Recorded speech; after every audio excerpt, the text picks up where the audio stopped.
आज आपण याच्यामध्ये पेशवाई शिवणार आहोत।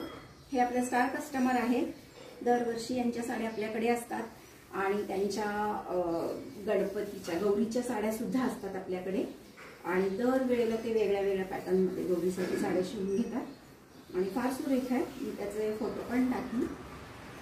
ते फार छान सजवतात गौरीला आणि मलाच इमॅजिन होत नाही की ही आम्ही केलेली साडी आहे गौरीला घातलेली। इतकं सुंदर सजवतात ते आणि खूप छान बसते गौरीची पण साडी आमच्याकडची। ही बघायची म्हणजे आपण पेशवाई करूया।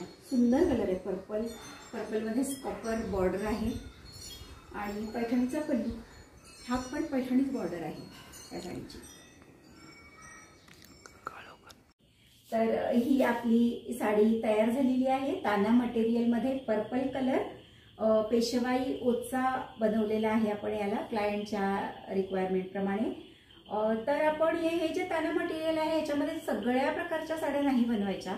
ह्या शक्यतो हे जे ताना मटेरियल आहे हे राजलक्ष्मी शाही मस्तानीला अतिशय उत्तम आहे, पण तरीही काही कस्टमर घेऊन येतात। मग त्याच्यामध्ये पेशवाई सुद्धा जर थोडं कमी चुरघळणारं असेल, ताना मटेरियल म्हणजे बरंच चुरघळतं आणि थोडं कमी चुरघळणारं जर त्याच्यामध्ये मटेरियल आपल्याला मिळालं तर आपण त्याच्यामध्ये पेशवाई सुद्धा चांगली बनवू शकतो। फक्त माझ्या मते याला मराठी स्टाईलला जाऊ नये। जर मराठी स्टाईलमध्ये जिजाऊ काष्टामध्ये तुम्हाला जर बनवायची असेल तर तुम्ही आधी मटेरियल थोडं सॉफ्ट आणि फ्लोई मटेरियल जर घेतलं तर त्याच्यामध्ये जिजाऊ काष्टा खूपच छान बनतो।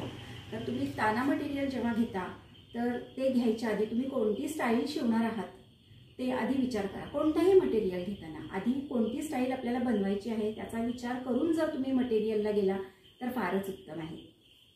जर तुम्हाला आमच्या पोस्ट आवडत असतील तर नक्की चॅनलला सबस्क्राईब करा।